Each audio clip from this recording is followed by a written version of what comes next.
everyone, Christopher Ludwig here, ahead of our Automotive Logistics and Supply Chain Global Live conference coming up in Detroit. And one of the key topics we're going to be discussing is cross-border logistics, especially in this time of supply chain disruption, bottlenecks, post-pandemic recovery.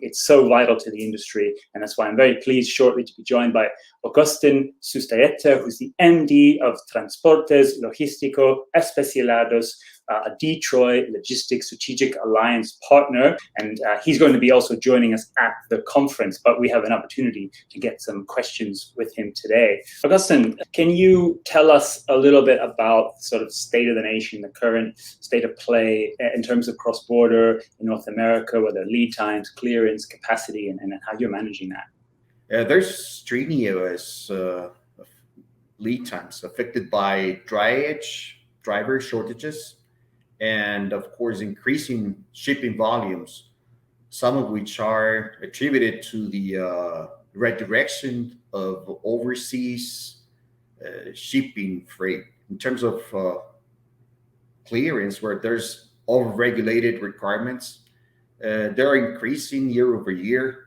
due to a burdensome documentation requirements, and also increased customs brokers administrative requirements as well. And in terms of capacity, there's an influx of B1 drivers opportunities with higher pace, and as well as the post-COVID-19 labor shortages.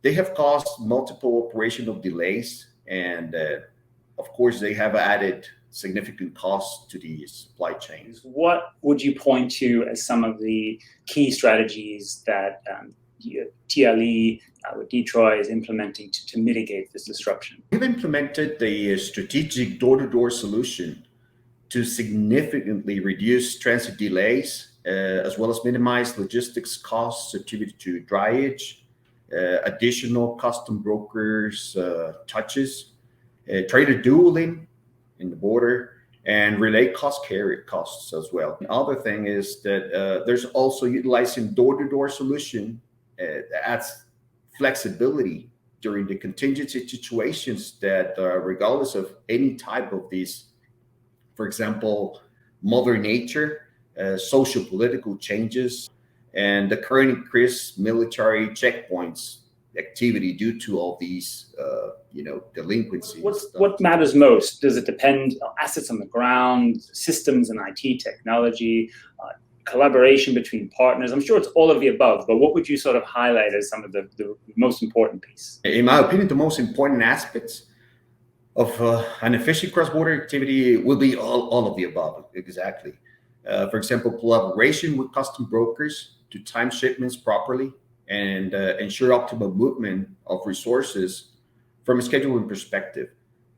Also, accurate labor projections to eliminate peaks and valleys in the product flow caused by uneven labor allocations to support schedule moves.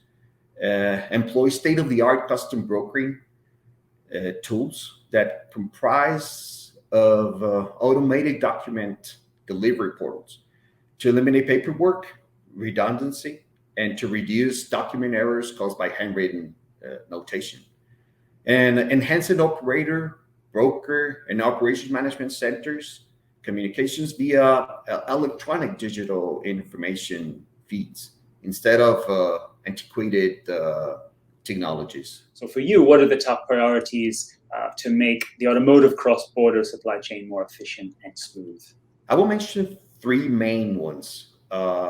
Gathering and bidding all required documentation and submission to custom broker prior to arriving at physical border crossing.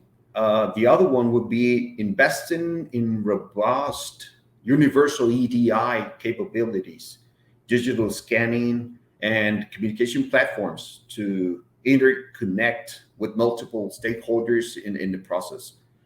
And last but not least, I will say coordinated shipment times with customs and customers themselves to smooth out border crossing flow and the capacity via resource planning optimization. There's a lot more that we can discuss and will discuss coming up at the event, October 5th to 7th.